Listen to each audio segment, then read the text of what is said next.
모든 수험생들의 미래를 응원합니다. 안녕하십니까? 농어촌 학생 특별전형과 고른기회 전형에 대해서 강의할 경북진학지원단 교사 전기홍입니다. 농어촌 학생 특별전형 및 고른기회 전형에 관해 5개의 주제로 질문을 준비해 보았습니다. 첫 번째, 농어촌 학생 특별전형의 자격 기준에 관한 농어촌 학생들만 지원 가능하다고요?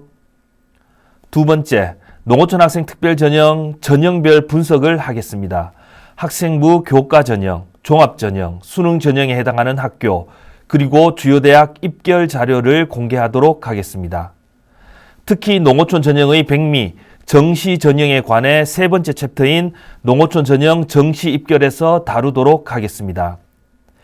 일반 전형의 경우 대부분 대학에서 입결 자료를 홈페이지에 공개하나 농어촌 전형의 경우 모집 인원이 적어 입결 자료를 공개하지 않습니다. 여러 경로로 입수한 농어촌 입결을 공개하도록 하겠습니다. 네 번째, 무조건 농어촌 학생 특별 전형이 유리한가요? 마지막으로 고른기회 통합 전형에 대해 다루는 수시, 정시 모두 농어촌으로 지원 가능하다고요? 라는 주제로 얘기해 보겠습니다. 첫 번째, 농어촌 학생들만 지원 가능하다고요? 라는 주제로 말씀드리겠습니다. 농어촌 학생 특별전형은 고른 기회의 한 종류입니다. 상대적으로 교육 환경이 열악한 농어촌 지역에 거주하는 학생들에게 특별한 기회를 주기 위한 전형입니다. 농어촌 전형이라고 해서 전형 과정에서 점수를 더 주는 것이 아니라 농어촌 지역 학생들끼리의 경쟁입니다. 농어촌 특별 전형의 자격 요건은 다음과 같습니다. 유형 1. 농어촌 지역, 즉 행정구역상 읍면 소재 중고등학교에서 입학에서 졸업까지 6년 동안 모든 교육과정을 이수하고 본인과 부, 모 모두 농어촌 지역에서 거주한 자. 유형 2. 농어촌 소재 고등학교 중고등학교에서 12년 전 교육과정을 입학에서 졸업까지 모든 교육과정을 이수하고 중고등학교에서 재학기간 중 지원자 본인만 농어촌 지역에서 거주한 학생이 해당 사항이 됩니다. 다만 읍면 소재, 과학고, 외고, 예술고, 체육고와 같은 특수목적 고등학교는 제외입니다. 유형 1, 2 모두 인정하는 대학이 다수이지만 일부 대학은 특정 유형만 인정하기에 모집 요강을 잘 살펴봐야 합니다. 특히 서류 제출 시 초본 가족관계 증명서 등을 제출하기에 정확한 자격 기준 확인이 필요합니다. 농어촌 학생 특별 전형으로 혜택을 받기 위해 도시에 있는 중학교 다니다 농어촌 지역 고등학교로 전학 가도 될까요? 라는 질문을 많이 받습니다. 정답은 안 됩니다입니다. 지원 자격이 엄격하게 정해져 있습니다. 그리고 대학마다 지원 자격이 다르므로 대학별 입시 요강을 꼼꼼히 살펴볼 필요가 있습니다. 기본적으로 농어촌 특별 전형은 학생과 부모 모두 농어촌에 거주하면서 학생이 농어촌 소재지에서 중고등학교 과정을 이수하는 경우와 학생 본인만 농어촌 소재지에서 중, 고 전 교육과정을 이수한 경우에 지원할 수 있습니다. 다음 예시에서 2022학년도 몇 개 대학들의 모집 요강을 발췌했습니다. 예시 1대학의 경우 2022년 2월 고등학교 졸업 예정자를 대상으로 합니다. 올해 기준의 모집 요강이기 때문에 재학생들만을 대상으로 합니다. 그리고 고등학교별 추천 인원은 3명 이내로 제한을 합니다. 예시 2대학의 경우 국내 고등학교 졸업 예정자를 대상으로 재학생 및 N수생 모두 지원 가능합니다. 그리고 중, 고교 각 1학년 과정이 시작되는 당해 학년도 입학일부터 적용이 됩니다. 대구 초등학교에서 입학을 해서 졸업과 동시에 중학교 배정받고 중학교 입학 당일 농어촌 중학교로 이동 한 경우 농어촌 자격이 불가합니다. 예시 3대학의 경우 초, 중, 고등학교에 입학하여 전 교육과정을 이수한 졸업 및 졸업 예정자로서 특별한 졸업 연도를 제한하지 않았습니다. 곧 재학생을 포함한 N수생 모두를 대상으로 하고 있고, 또한 1학년 과정이 시작되는 당해 학년도 3월 31일 이전에 전입한 학생까지도 대상에 포함됩니다. 심지어 정원 내 모집으로 학생을 선발하는 고교 전 과정 농어촌 이수자의 경우 고등학교 3년간 전 교육과정을 이수하면 자격이 주어집니다.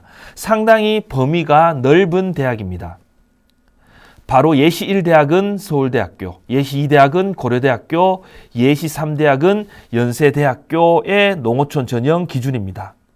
이렇게 대학마다 모두 다른 농어촌 전형 기준을 가지고 있기 때문에 대학의 모집 요강을 통해 자격 기준을 꼼꼼히 확인해야 합니다.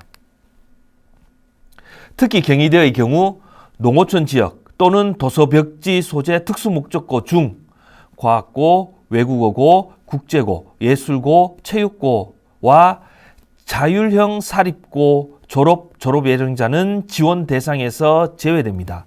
그러니 상당히 엄격한 규정을 두고 있습니다. 대부분의 다른 대학들은 경희대와는 달리 농어촌 전형 예외 학교로 특수목적 고등학교는 포함하지만 자율형 사립고등학교의 경우는 포함하지 않고 있습니다. 현재 읍면 지역에 있는 자립형 사립고는 용인한국외국어대학교 부설고, 민족사관고, 충남삼성고, 군산중앙고가 있습니다. 특목고만을 지원 대상에서 제외하고 있는 경우 해당 학교에서는 농어촌 학생 특별 전형에 지원할 수 있습니다. 다시 말해 자율형 사립고 학생의 경우 농어촌 자격이 된다면 지원을 허락하고 있습니다. 심지어 경희대의 경우 농어촌 자격 기준 서류 중 6년 거주자의 경우 부모의 농어촌 거주 확인을 위한 직장 관련 서류를 요청한 적도 있습니다. 농어촌 전형이 작년부터 정시로 바뀌면서 부모님의 직장 관련 서류 확인이 사라졌지만 지원 자격이 엄격해지고 농어촌 지역의 학령 인구가 줄어들면서 지원자 수가 줄고 있으나 최근 고른교회 전형의 확대로 농어촌 학생 특별 전형 모집의 변화는 크게 없어 농어촌 지역의 학생들에게는 유리한 전형입니다. EBS 수능 연계와 인터넷 강의 등이 보편화되면서 교육 불평등을 해소할 수 있는 방법이 있고 농어촌에도 훌륭한 교육과정을 갖춘 곳들이 있을 수 있어 농어촌 전형의 개편을 요구하는 목소리가 나오고 있습니다. 하지만 많은 학생들이 공부를 하기 위해 도시 지역으로 전학하거나 특목고 등으로 진학하지 않고 그 지역 일반계 고등학교 진학을 권장하기 위해서 농어촌 학생 특별 전형 자체는 유지되고 있는 상황입니다. 또한 대학의 입장에서도 정원 내외로 학생을 모집할 수 있어 앞으로도 특별한 교육 정책의 변화가 없는 한 계속 유지될 것으로 보입니다. 또한 2년 연속 코로나로 인해 교육 환경이 도시 지역이나 농어촌 지역이나 모두 위축되지만 더 큰 타격을 받는 지역은 분명 농어촌 지역일 겁니다. 농어촌 학생 특별 전형으로 선발하는 학생 수가 아주 적기 때문에 합격선을 정확하게 예측하는 것은 어렵습니다. 쉽게 예를 들어 선발 인원이 한두 명이라면 나보다 뛰어난 학생이 한두 명만 지원해도 나는 탈락하고 맙니다. 누가 지원할지 알 수 없으니 합격선은 예측하기 어렵습니다. 이런 특성 때문에 어떤 경우에는 일반 학생보다 합격선이 높게 형성되기도 하므로 농어촌 학생 특별 전형으로 대학에 진학하는 것이 더 유리하다고 단정적으로 말하기는 어렵습니다. 사례 1. 부모와 학생 모두 농어촌 지역에 거주하다 어머님께서 아파트 분양 등 관계로 대구 지역에 잠깐 주소지를 변경, 그리고 분양이 끝나고 농어촌으로 다시 이동할 경우 농어촌 전형이 가능할까요? 자, 이 사례는 실제 제가 경험한 사례입니다. 거주지 주소를 일주일만이라도 이동할 경우 농어촌 전형 자격이 되지 않습니다. 사례 2. 수시 모집 농어촌 전형으로 상향으로 지원한 학생이 성균관대에 최종적으로 합격을 했습니다. 수능도 완전히 망친 상황이라 최장력 기준이 없는 성균관대 합격은 기적이었습니다. 12월 등록이 시작되자마자 등록비를 입금하고 바로 등록을 했습니다. 그리고 1월 말 학생 때문에 미뤘던 이사를 도시지역 대구로 이사를 갔습니다. 그리고 2월 중순 고등학교를 졸업하였습니다. 이 학생은 어떻게 될까요? 합격이 취소되는 상황입니다. 자격 기준이 입학과 졸업이기 때문에 졸업 전 도시로의 이동은 농어촌 자격에 해당하지 않습니다. 입시에 실패를 하고 그리고 경기도에 있는 기숙학원에서 열심히 공부를 하는데 학원에서 수능을 평소 공부하던 대로 하다 경기도에서 시험을 쳐야 한다고 해서 주소지를 학원에서 경기도로 이동하라고 요청을 하였습니다. 이 학생은 농어촌 전형으로 지원 가능할까요? 예, 가능합니다. 이 학생의 경우 졸업 후 재수이기 때문에 졸업 후에는 고등학교 졸업 후 어떠한 지역으로 이사를 하든 농어촌 자격 기준은 주어집니다. 전국 농어촌 학생들의 비율입니다. 농어촌 학생은 전국 13.7% 정도로 됩니다. 생각보다 많은 비중을 차지합니다. 경북은 경기, 경남, 강원, 충남, 전남에 이어 전국 6번째로 인원이 많습니다. 세종 지역 0.7%, 세종 지역에 있는 대학은 고려대 세종 캠퍼스, 대전 가톨릭대, 홍익대 세종 캠퍼스입니다. 그리고 두 번째로 적은 대학이 인천 지역에는 인천대, 인하대와 같은 대규모의 대학들이 있습니다. 하지만 농어촌 학생의 비율은 1.1%로 상당히 적은 비율을 차지합니다. 그리고 제주도 역시 1.6%로 적은 비율을 차지하지만 제주대학교와 같은 국립대, 종합대학이 존재합니다. 농어촌 지역 학생들의 특징입니다. 학교 규모가 도시 지역에 비해 상대적으로 적습니다. 따라서 다양한 교육 과정을 펼치기 어렵고 상대적으로 높은 교과 등급을 받기는 어렵습니다. 따라서 다양한 활동이 부족해집니다. 농어촌 지역의 경우 학교가 멀어 통학이 불가능해 기숙사나 자취를 하는 학생들이 있습니다. 그만큼 학교의 학생 관리가 중요해지는 상황입니다. 또한 대입에 있어 농어촌 전형에 대한 이해가 부족한 경우가 많습니다. 단순히 모집 인원이 소수이다 보니 지원하기 꺼리는 경우도 있습니다. 자, 제일 큰 문제는 수능에 대한 부담감이 심합니다. 특히 최근 농어촌 전형이 학생부 종합 전형으로 많이 뽑다 보니 농어촌 전형 학생부 종합 전형으로 많이 기울어져 있습니다. 그리고 사교육의 역량이 큰 수능에 대해 많이 준비하지 않아 수능에 대한 부담이 심한 경향이 있습니다. 두 번째 주제로 농어촌 학생 특별 전형, 전형별 분석 및 학생부 교과 종합 수능 전형에 대해 말씀드리겠습니다. 전국 농어촌 전형별 비교 자료입니다. 2023학년도 대학별 모집 요강이 아직 발표되지 않아 2022학년도 자료를 기준으로 말씀드리겠습니다. 2023학년도 농어촌 전형의 큰 흐름은 정시 증가입니다. 2021-2022 전형 비교 전국을 보면 교과 전형이 반 이상을 차지하고 있습니다.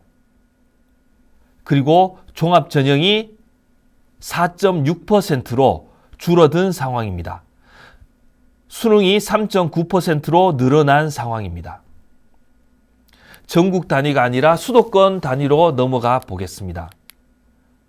수도권 역시 교과 전형이 3.1%, 종합 전형이 8%로 줄어들었습니다.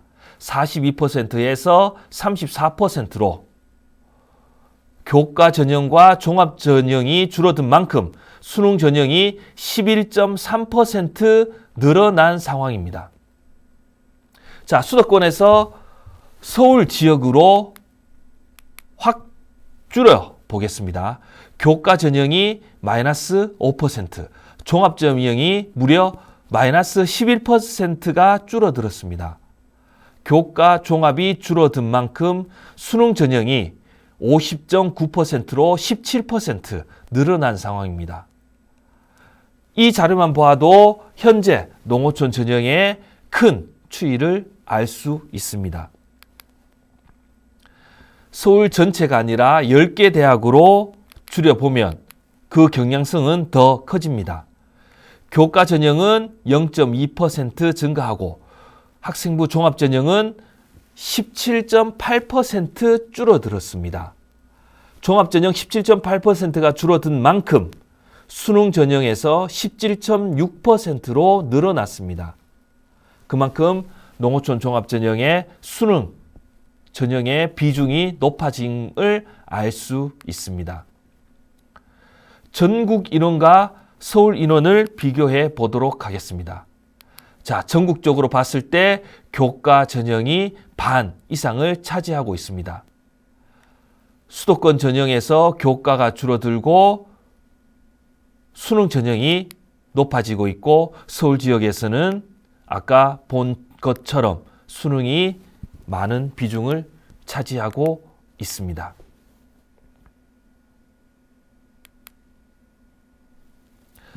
농어촌 학생 특별 전형은 농어촌 학생 특별 전형이라는 전형 방법이 따로 있는 것이 아니라 교육 환경이 열악한 농어촌 지역에 있는 학생들끼리의 경쟁입니다. 대학에서 농어촌 지역 학생들을 학생부 종합 전형 혹은 학생부 교과 전형, 수능 위주의 정시 전형 등으로 선발하는 전형입니다.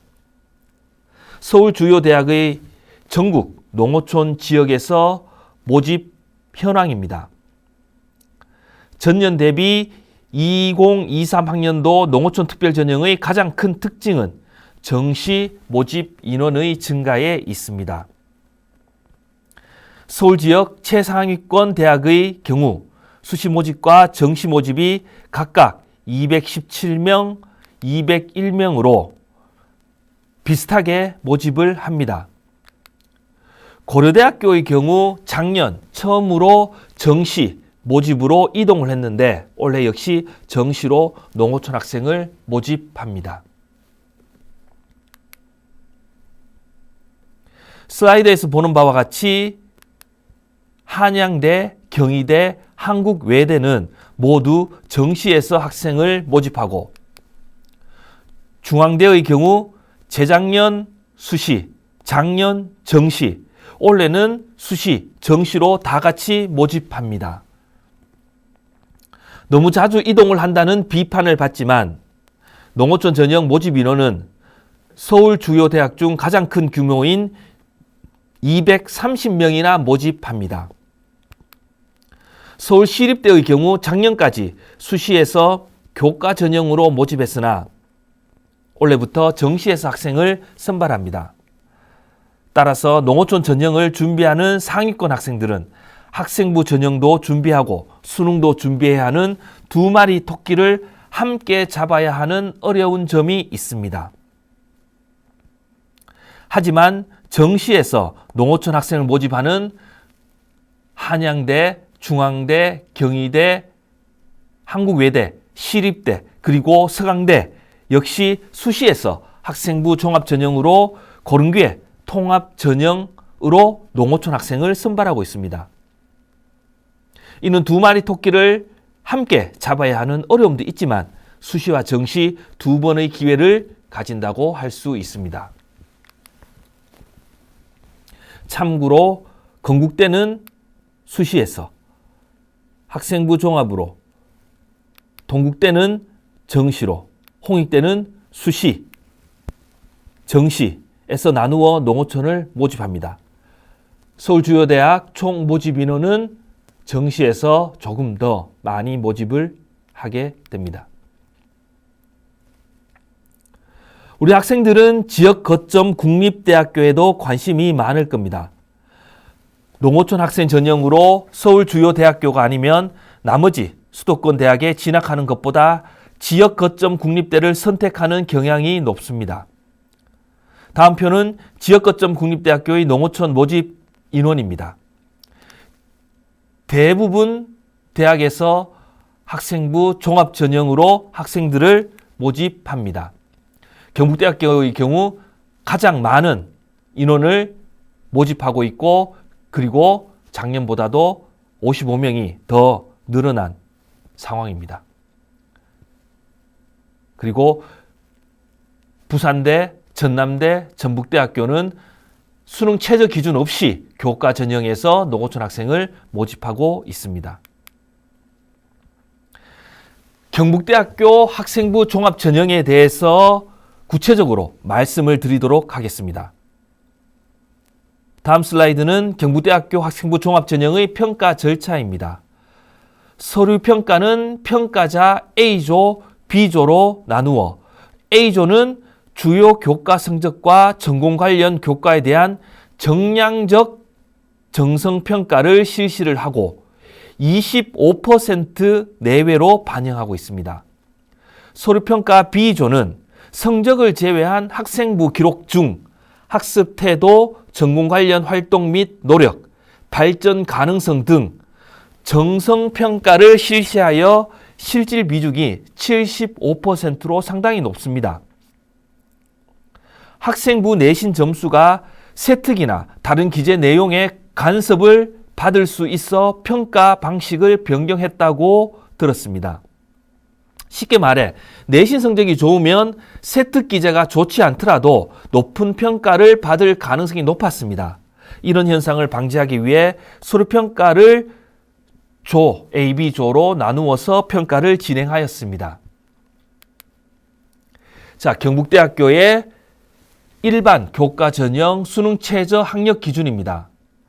경상대학교는 상위 3개 영역 합의 6, 222을 맞아야 되는 상황으로 상당히 높은 최저 학력 기준입니다. 물론 올해는 조금 낮아진 상황입니다. 작년 기준 상당히 전반적으로 높은 최저 학력 기준입니다. 사과대, 사범대, 행정학부, 상위 3개 영역 합 7. 그리고 인문대학, 자연과학대, 공대, 간호대, IT대학, 자율전공학부, 농업경제학과의 경우 일반적인 자연대 학과가 있는 대학에서는 상위 3개 합 8, 233. 그리고 농생명과학대, 생활과학대는 3합 9. 그리고 계약학과인 삼성전자의 취직이 가능한 전자공학부 모바일공학 전공의 경우 사과 영역 합 3 상당히 높습니다.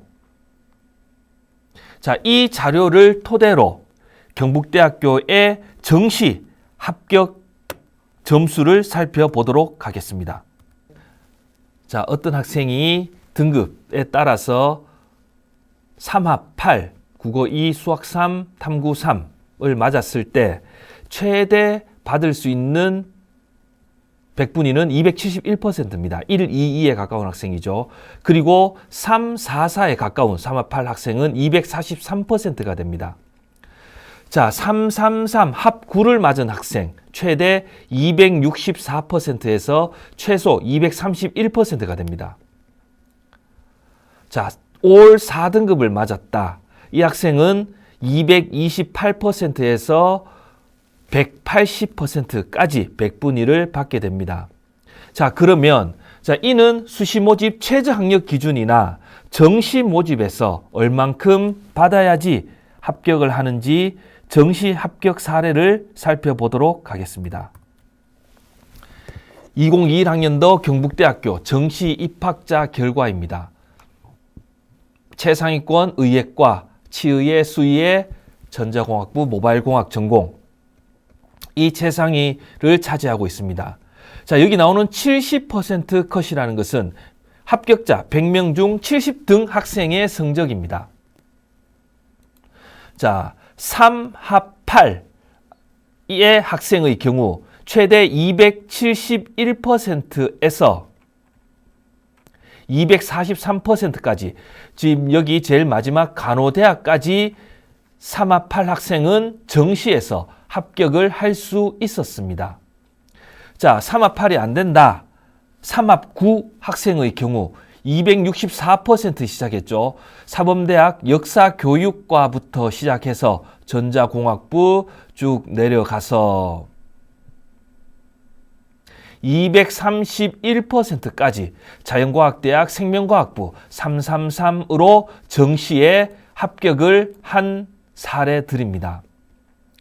자, 그러면 333도 안 된다. 내가 444 정도 된다. 합 12의 경우 공대 건축학부 건축공학 전공부터 시작합니다. 자연대 화학과부터 시작해서 대구 캠퍼스의 제일 마지막 학과인 바이오 섬유 소재 학과까지 모두 정시로 합격하였습니다. 이 성적이 정시 444 정도의 학생입니다. 예, 경북대학교 정시 점수에 대해서 살펴보았습니다. 생각보다 수시 일반 최저학력 기준과 비교하여 상당히 낮게 형성되는 것으로 확인되었습니다. 물론 올해는 최저학력 기준이 수시에서 조금 더 내려간 상황입니다. 자, 거점 국립대학교의 이점은 지역인재 의무 채용 30%에서도 드러나게 됩니다. 이 자료를 한번 보시겠습니다. 공기업 지역인재 채용에 관한 내용입니다. 지역인재란 공공기관이 이전한 지역의 광역시도, 특별자치시, 특별자치도에 소재한 지방대학 및 고등학교를 최종적으로 졸업하거나 졸업 예정인 사람입니다. 최종 학력 기준이고, 자, 이 졸업한 사람들이 해당 기관, 2020년 5월부터 지역인재 의무 채용 대상 기업으로 선정된 곳, 그리고 2024년도까지 30%로 확대한다고 되어 있습니다. 이렇게 많은 공기업들이 이 해당 기관들의 의무 채용 비율은 21%, 21년도에 시작해서 24년도에는 30%로 연차별로 상향 적용될 예정입니다. 이런 지역인재 의무 채용 공공기관의 범위는 국가균형발전특별법에 의거 수도권에서 수도권이 아닌 지역으로 이전한 공공기관입니다. 자, 이런 기관에서 가장 혜택을 보는 것이 바로 거점 국립대학교일 겁니다. 대전 충청권, 울산 경남권, 광주 호남권, 그리고 우리 대구 경북권, 대구와 경북, 대구의 혁신지구에 많은 공공기관이 들어와 있습니다. 그리고 경북 경주에 있는 수력, 원자력, 그리고 원자력 환경공단 등 이 혜택을 거점 국립대학교가 입을 수 있습니다. 부산, 강원, 제주 등도 마찬가지입니다. 자, 거점 국립대학교의 모집 인원, 전체 모집 인원들입니다. 자, 강원대부터 시작해서 밑에까지 전체적으로 교과 전형이 전체 모집에서 39.4%를 차지하고 종합 전형은 21.3%를 차지합니다. 그리고 논술 전형의 경우 경북대와 부산대, 경북대는 AAT 전형과 부산대 논술 전형으로 457명, 439명 모집합니다. 방금 얘기한 것처럼 이렇게 각 지역별로 공기업, 기능군이 되어 있고 대구 산업, 교육, 학술진흥, 가스산업, 그리고 경북 교통, 건설, 전력 사업 등, 그리고 경주도 나타나 있습니다. 자, 교대로 살펴보도록 하겠습니다. 전국 교대의 경우에도 농어촌 학생을 학생부 종합전형으로 모집을 합니다. 대구 교대의 경우 15명을 모집하고 있습니다. 자, 학령 인구도 입시에서 중요한 사항입니다. 올해 고등학교 1학년, 2학년, 3학년, 작년의 경우 14,000명의 학생이 증가하였습니다. 그래서 재작년 2년 연속 6만 명씩 하락했던 때보다 대학교 입장에서는 훨씬 수월한 입시를 치를 수 있었습니다. 하지만 학생 입장에서는 조금 더 치열한 경쟁이 되었겠죠. 올해 3학년의 경우 4,900명가량, 5,000명가량이 줄어들어 그나마 작년보다는 조금 수월해질 수도 있습니다. 내년의 경우 34,000명이나 줄어들고 올해 고1의 경우 16,000명이 늘어나게 됩니다. 그리고 중학교 3학년의 경우 44,000명이 늘어 치열한 대입 경쟁이 예상되고 있습니다. 사실 이는 중3 학생들은 띠와 관련이 있습니다. 황금돼지띠라고, 그리고 고등학교 1학년 학생들의 경우 개띠, 2학년 학생들의 경우 닭띠, 올해 학생들의 경우 원숭이 띠로 학령 인구가 차이가 있습니다. 자, 올해 농어촌 전형의 전체적인 특징입니다. 정시 확대로 인한 수능의 중요성이 매우 커졌습니다. 그리고 생활기록부, 세부능력 및 특기사항의 비중이 커졌습니다. 이는 농어촌 학생 전형뿐만 아니라 전체적인 입시의 특징입니다. 그리고 내신 등급, 교과활동, 교과 선택이 매우 중요해지고, 지금까지 우리가 농어촌 전형에서 수시에서 올인한 전략을 어떻게 수정해야 하는 것인가도 매우 중요합니다. 세 번째 챕터로 농어촌 정시 경쟁률 및 입결을 살펴보도록 하겠습니다. 2022학년도 서울주요대학교 경쟁률입니다. 농어촌 전형의 경우 수시에서는 서울대 5.5대 1, 연세대 성균관대 6대 1, 그리고 시립대가 교과 전형으로 모집을 했는데 15.5대 1로 가장 높았습니다. 하지만 전체적으로 수시와 정시를 살펴볼 때 정시 전형이 조금 더 낮은 결과를 보였습니다. 자, 이 경쟁률은 농어촌 전형 경쟁률과 일반 학생 경쟁률을 다르게 보아야 합니다. 자, 재밌는 현상이 나타납니다. 2022학년도 정시 소나기 지원이라는 타이틀을 달았는데, 자, 여기 연세대학교 마감 직전, 마감 3시간, 4시간 전 경쟁률입니다. 1.71대 1, 이 블라인드 되는 상황에서 1.71대 1 상황이었고, 주요 대학이 거의 2 초반, 그리고 서울대 역시 2.04였습니다. 그리고 그 블라인드가 지나고 마지막 최종 경쟁률이 발표되었을 때, 자, 이런 결과를 낳았습니다. 연세대의 경우 불과 3시간 안에 64%의 학생이 지원을 했습니다. 그래서 최종 경쟁률 4.76대 1. 1.76대 1을 기록하던 고려대 역시 최종 경쟁률 3.72대 1로 전체 연세대, 성균관대, 한국외대, 고려대, 서울대 역시 블라인드 기간에 50%가 넘는 반 이상의 학생들이 지원을 했습니다. 그만큼 눈치 지원이 치열하다는 얘기입니다. 학과별로 살펴보도록 하겠습니다. 자, 여기에서도 소나기 지원이 높은 학과를 확인할 수 있습니다. 자, 방금 살펴본 바와 같이 연세대의 경우 블라인드 되기 전 경쟁률이 상당히 낮았습니다.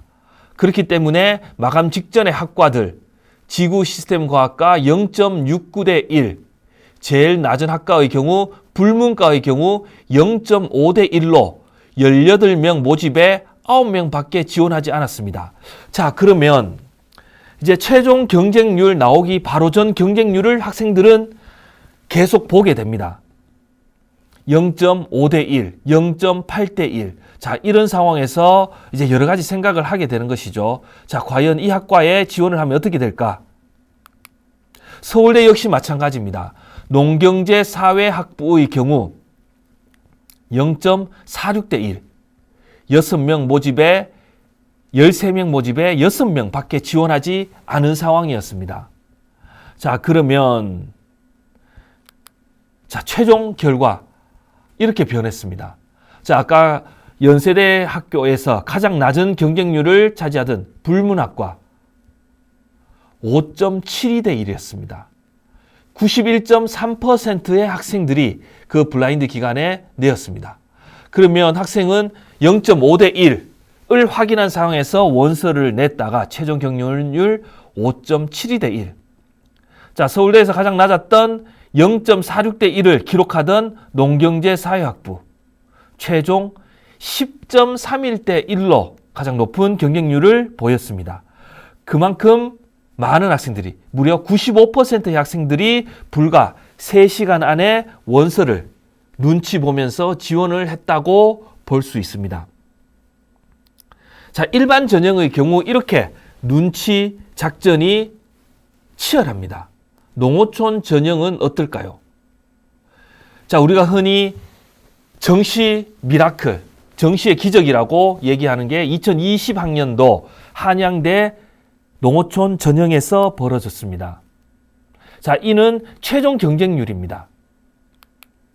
철학과 화학과, 식품영양학과에서 최종 경쟁률 1대 1을 기록했습니다. 지원과 동시에 합격이 확정되는 순간입니다. 물론 한양대학교의 경우 농어촌 전형에서 경쟁률을 공개하지 않습니다. 지원하는 과정에서. 그래서 눈치를 보다가 과감히 지원한 학생이 최종적으로 합격을 하게 되었습니다. 자, 작년 수시에서 정시로 처음 전환한 고려대에서도 미라클 상황이 벌어졌습니다. 도고동문학과, 지리교육학과, 건축학과, 간호대학입니다. 간호대학. 그리고 국제학부. 이 4개 학과에서 1대 1을 기록했습니다. 고려대학교에 원서를 내는 순간, 고려대학교는 지속해서 경쟁률을 발표했지만 일반 전형과 같이 손학이 지원은 일어나지 않았습니다. 그만큼 정시 전형에 남아있는 학생들이 많이 있지 않다는 얘기입니다. 자, 실제로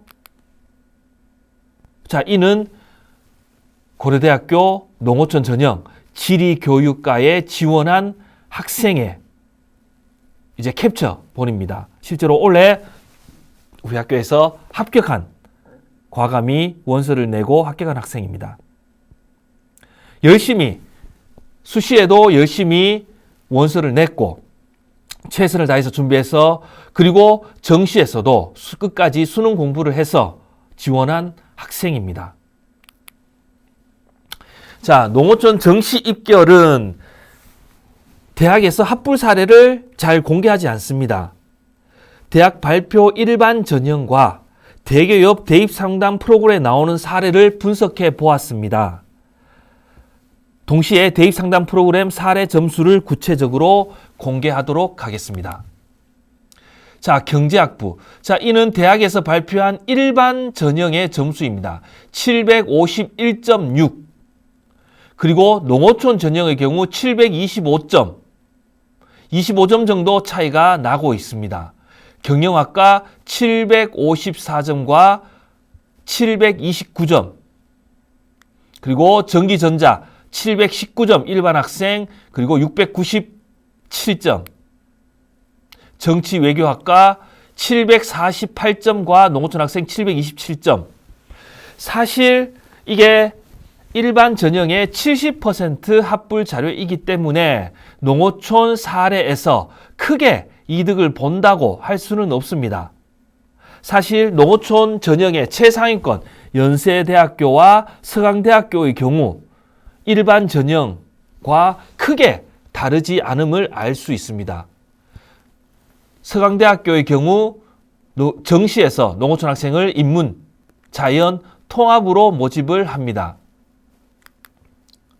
자, 사회과학부에 지원한 학생의 경우 70%가 대학에서 발표한 553점, 농어촌 전형으로 507점 학생이 합격을 했습니다. 경제학과의 경우 대학에서 518점과 519점 차이가 별로 없죠. 자, 통합에서 모집을 했기 때문에 아마 농어촌 전형의 최상위권 학생이지 않나라는 생각이 듭니다. 경영학과 518점과 516점 거의 차이가 나지 않습니다. 지식인문학 미디어 학부 553점과 510점 차이가 518점과 510점 그리고 전자공학과 512점과 510점입니다. 컴퓨터공학 별로 차이가 나지 않습니다. 자, 한양대학교부터 그리고 중앙대까지 이제 차이가 나기 시작합니다. 도시공학과 914점. 자, 이 농어촌 학생 전형의 경우 914점이고 대학에서 발표한 일반 학생의 경우 935점입니다. 20점 이상의 차이가 나고 유기나노공학과 939점과 914점. 중어중문 948점과 926점, 20점 이상씩 차이가 나기 시작합니다. 영문학과의 경우 950점과 919점 상당한 차이가 나죠. 자, 이렇게 한양대학교부터 시작해서 농어촌 정시 전형과 일반 학생 전형의 점수차가 벌어지기 시작합니다. 화학과의 경우 938점과 904점. 자, 다시 얘기하지만 이 사례는 대입상담 프로그램에 나오는 합격 사례 평균을 얘기하는 겁니다. 전체 자료가 아니라는 것을 다시 한번 말씀드리겠습니다. 자, 중앙대학교의 경우 학과가 달라서 직접적으로 비교하기는 어렵지만 건축학부의 경우 대학 발표 741점과 690점, 거의 50점 차이가 나고 소프트웨어 745점과 740점, 이 학과는 거의 차이가 나지 않습니다. 자, 구체적으로 실제 사례 점수를 확인을 해보도록 하겠습니다. 자, 아까 얘기한 대로 연세대학교 최상위권 학과의 경우 학생들의 구체적인 성적 자체는 거의 1등급 최상위권 점수를 형성하고 있습니다. 경제학과 마찬가지로 1, 1, 1 정도인 학생이 합격을 하고 있는 상황입니다. 전자공학부 역시 국어 1, 수학 1, 영어 2 정도로 상당히 높은 점수로 농어촌 학생 전형에서도 합격을 했습니다. 서강대학교 역시 마찬가지입니다. 경영학, 경제학 최상위권 학생들 1등급에서 2등급 100분위 점수로 봤을 때 289점부터 시작해서 283점 그리고 컴퓨터공학의 경우 271점부터 시작해서 276점까지 농어촌 정시 점수로 확인되고 있습니다. 사회과학부의 경우 281점, 국어 2등급, 수학 2등급, 영어 1등급, 탐구 11 상당히 높은 점수입니다. 자, 한양대부터 시작해서 정시 점수가 조금씩 내려가고 있습니다. 한양대 실내건축디자인학과에 100분위 238인 학생이 합격을 했습니다. 국어 2, 수학 3, 영어 2. 의료학과 100분위 177, 사례 점수 220점 학생입니다. 국어 4등급, 3등급, 3등급. 사실 일반 학생 전형으로는 전혀 상상도 할 수 없는 정도의 점수로 합격한 학생입니다. 자, 중앙대의 경우, 자, 최상위권의 경영학과의 경우는 100분이 280점으로 상당히 높지만 아래로 내려갈수록 낮은 100분위 점수를 확인할 수 있습니다. 267점 선까지 합격이 보입니다. 전자전기공학부의 경우 100분이 265점까지 형성되어 있고 국어 2등급, 수학 3등급, 영어 1등급으로 되어 있고 기계공학 사례의 경우 최상위권은 267점, 최하위권 249점까지 합격 사례가 보이고 있습니다. 국어 2등급, 수학 4등급, 영어 1등급인 학생입니다. 간호학과의 경우도 마찬가지고 사회복지학부 251점, 화학과 100분이 244점, 정치국제학과 100분이 261점, 240점까지 국어 3등급, 수학 3등급, 영어 2등급, 탐구 4, 탐구 2인 학생이 합격했음을 알 수 있습니다. 정시 농어촌 사례였습니다. 자, 다음으로 농어촌 교과 전형, 종합 전형, 정시 전형에 대해서 전체적으로 살펴보도록 하겠습니다. 자, 농어촌 교과 전형으로 지원을 할 때 지역균형 전형으로 지원을 할지 농어촌 교과를 할지 한번 고민을 해봐야 합니다. 그리고 교과 전형이기에 수능 최저 충족 여부를 확인을 하고 전년도 입결을 보고 인문과 자연 변화를 확인하여야 합니다. 올해 대구 경북 지역의 교과 전형 사항입니다. 전체적으로 대부분의 대학들이 교과 전형으로 모집을 합니다. 최저 학력 기준은 영남대를 제외하고는 없습니다. 영남대의 경우 교과 전형으로 최저 학력 기준을 두고 있습니다. 175명, 상당히 많은 학생을 모집하고 있습니다. 자, 다음 표는 영남대학교의 최저 학력 기준입니다. 지금 현재 보이는 자료는 의학대학의 의예과, 약학대학의 약학부. 자, 여기에서 농어촌 학생은 약학부에서 모집을 합니다. 이 8이라는 것은 이제 기준 등급인데 국어, 수학, 영어, 과학 영역 등급의 합 기준 등급 이내이면서 한국사는 4등급. 자, 그러면 반영 영역수 4개, 4개 합이 8이 되어야 된다는 말입니다. 그러면 2, 평균 2 정도면 약학부의 최저학력 기준입니다. 지원 가능하다는 얘기입니다. 자, 여기에 반영 영역수, 다른 학과는 3개 과목을 반영을 합니다. 국어, 수학, 영어, 탐구 1개 영역에서 상위 3개 영역 합이, 자, 여기에 일반 학생의 경우 문과대학 영문학과 444명 가능하죠. 자, 근데 여기에 고른기회와 농어촌 학생의 경우 555 정도 되면 지원 가능하다는 얘기입니다. 그리고 자연과학대학 17, 영남대 기계 IT공학의 경우 555, 그리고 전기컴퓨터는 한 단계 낮은 16을 충족시키면 가능합니다. 제일 낮은 학과의 경우, 최저학력 기준이 제일 낮은 학과의 경우 생활과학대, 주거환경학과, 식품영양, 의류, 휴먼서비스학과가 17로 이제 665를 받았을 때 최저 학력 기준이 충족되게 됩니다. 자, 다음으로 농어촌 종합 전형에 대해서 말씀드리겠습니다. 자, 농어촌 종합 역시 일반 종합 전형으로 지원을 할 것인가, 농어촌 종합으로 할 것인가, 그리고 고른기회 농어촌으로 지원을 할 것인가를 고민을 해봐야 됩니다. 그리고 학교별로 학생 수, 교사 수, 교육 과정의 다양화, 특히 고교 블라인드가 시행되면서 교육 과정의 다양화, 농어촌 지역에서 사실 학생 수가 적어서 교육 과정의 다양화가 힘들 수가 있는데, 자, 이런 부분을 고려해야 되고, 그리고 역시 전년도 입결 변화, 인문 자연을 고려해 봐야 된다. 대구 경북 지역의 농어촌 종합전형 모집 현황입니다.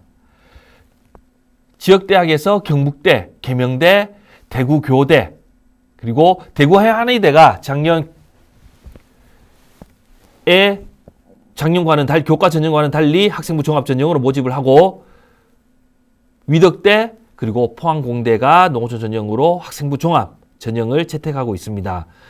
지역대학에서는 경북대, 계명대가 각각 225명, 177명으로 면접 없이 서류 100%로 학생들을 모집하고 있습니다.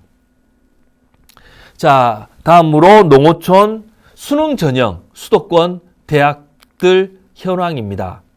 아주대학교의 경우 제일 앞에 있는 것은 농어촌 정시의대 학생 1명을 이제 뽑고 있는 상황입니다.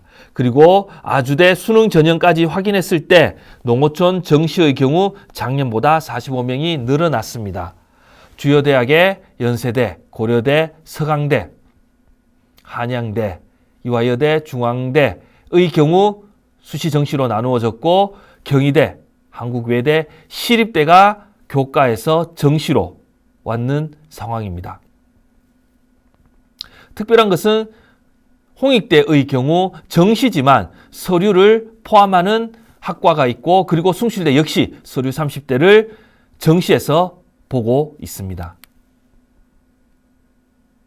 자, 마지막으로 의치 한약수 전형별 모집, 일반 전형의 모집 비율입니다. 2022학년도 그리고 올해 2023학년도 전체적으로 40%가량이 의, 치, 한, 수의 경우 40%가량이 교과 전형으로 모집을 하고, 그 다음 수능 위주로 모집을 하고, 그 다음 교과 전형, 학생부 종합 전형으로 모집을 합니다.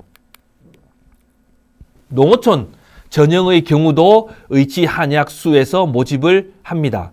의예과의 경우 교과 전형, 종합 전형 23, 27명으로 골고루 수능 전형에서 6명, 작년보다 16명 늘어난 56명을 모집하고, 치의의 경우 종합 전형으로 8명, 수능으로 1명, 작년보다 3명이 늘어났습니다.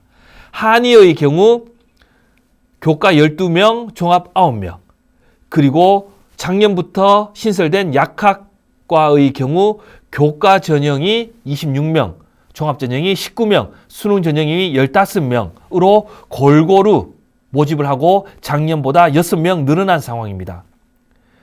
수의의 경우 교과 전형으로 1명, 그리고 종합 전형으로 20명.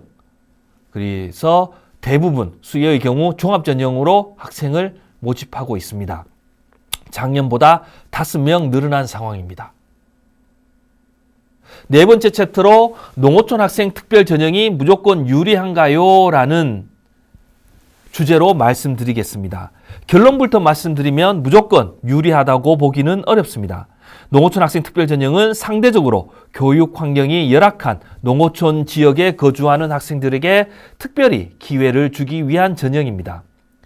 모집 단위별 선발 인원이 극소수이고, 그로 인해 충원 합격이 어려울 가능성이 높기 때문에 학생부 종합 전형뿐만 아니라 교과 전형으로 선발하는 경우 오히려 많은 인원을 선발하는 일반 전형이 더 낮은 합격 점수를 보이는 사례도 많이 나타나고 있습니다. 따라서 지원하고자 하는 해당 대학에서 공개하는 전년도 경쟁률과 입시 결과를 고려해 전형 방법을 모색하는 것이 바람직합니다. 과연 농어촌 학생 특별 전형이 입시에서 무조건 유리할까요? 경북대의 구체적인 사례를 들어 확인해 보도록 하겠습니다.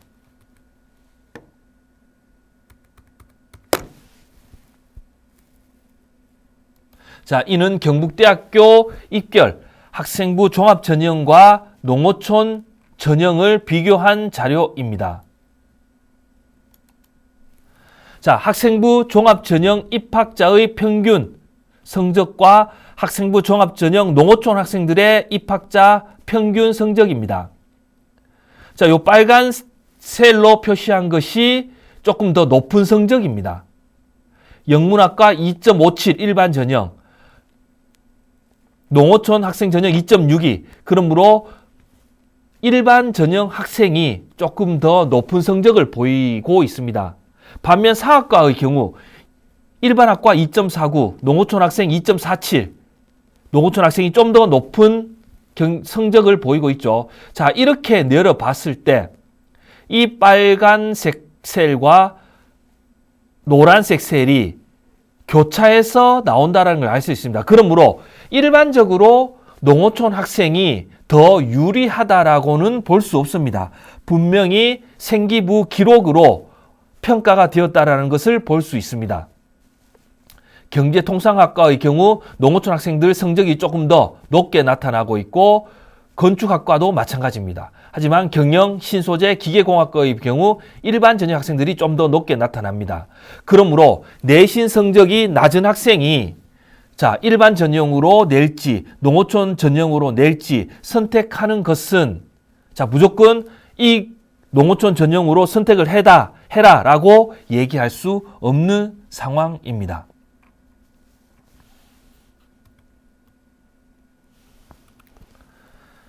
자, 마지막으로 수시, 정시 모두 농어촌 전형으로 지원 가능하다고요? 라는 주제로 얘기해 보겠습니다. 고른기회 통합 특별 전형은 고른기회 전형 지원 자격 중 국가보훈 대상자, 장애인 등 대상자, 농어촌 학생, 서해 5도 학생, 기초생활수급자, 차상위 계층, 한부모 가족 지원 대상자, 특성화 고교 졸업자, 만학도를 대상으로 2개 이상의 지원 자격을 선정하여 학생들을 통합 선발하는 전형입니다.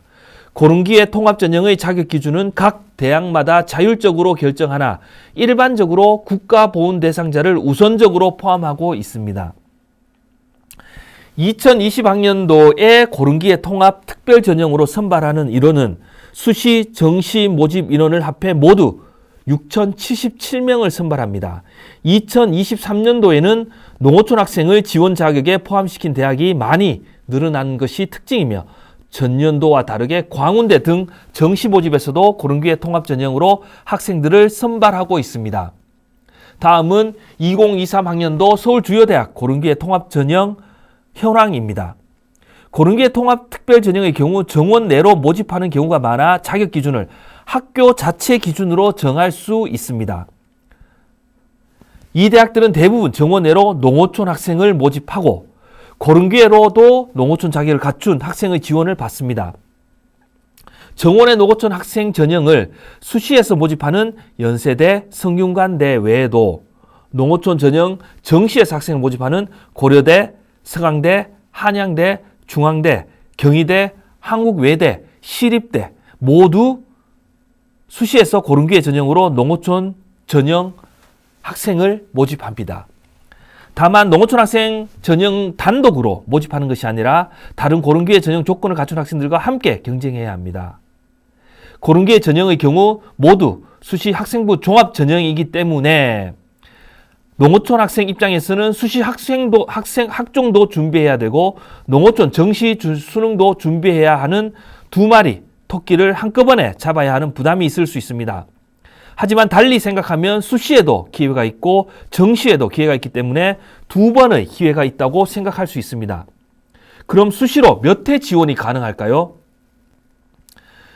수시 모집 복수 지원에 관한 사항은 대학교마다 달라 모집 요강을 꼼꼼히 살펴보아야 합니다.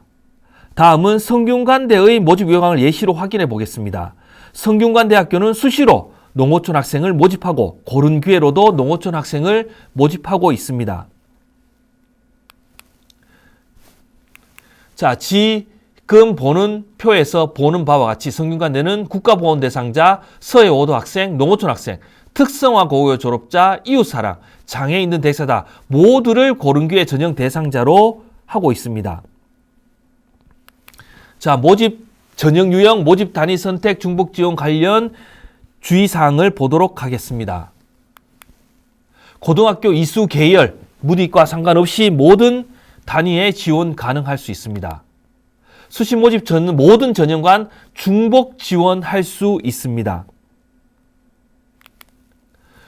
학생부 교과 전형 지원자 중 학교장 추천 사실이 없거나 허위로 판명되는 경우 지원을 취소할 수 있다고 얘기를 하고 있습니다. 성균관대 모집 인원표를 보도록 하겠습니다. 자, 이 성균관대 모집 인원은 학생부 종합전형, 학생부 교과, 논술 우수자 전형, 실기 실적 전형, 학생부 종합, 고른기회, 농어촌 학생, 특성화고, 이웃사랑, 장애인 등 학생들을 학생부 종합 특별 전형으로 모집하고 있고, 자, 이 학생이 모두 5개 전형에 동시에 지원이 가능할까요? 정답은 그렇다입니다. 지원자 유의사항에서 수시 모집 모든 전형 간 중복 지원할 수 있고, 동일한 전형 내에서 서로 다른 복수 단위의 중복 지원은 불가능합니다 라고 기재되어 있습니다. 그러므로 경영학과에 지원한 학생이 학생부 종합 전형으로 학과 모집, 학생부 교과 전형으로 학교장 추천, 그리고 논술 전형, 그리고 고른기회 전형, 농어촌 학생의 경우, 그리고 농어촌 학생의 정유, 농어촌 학생, 이렇게 5개 모두를 경영학과로, 성균관대 경영학과로 지원 가능합니다. 성균관대학교의 경우 농어촌 학생을 수시로 모집하지만 정시 농어촌 학생을 모집하는 다른 대학의 경우 수시 전형에서 고른기회 통합 전형으로 지원할 수 있고, 정시 수능 전형으로도 농어촌 학생은 지원이 가능합니다. 경북대학교의 특별 전형 입결 자료를 분석해 보도록 하겠습니다.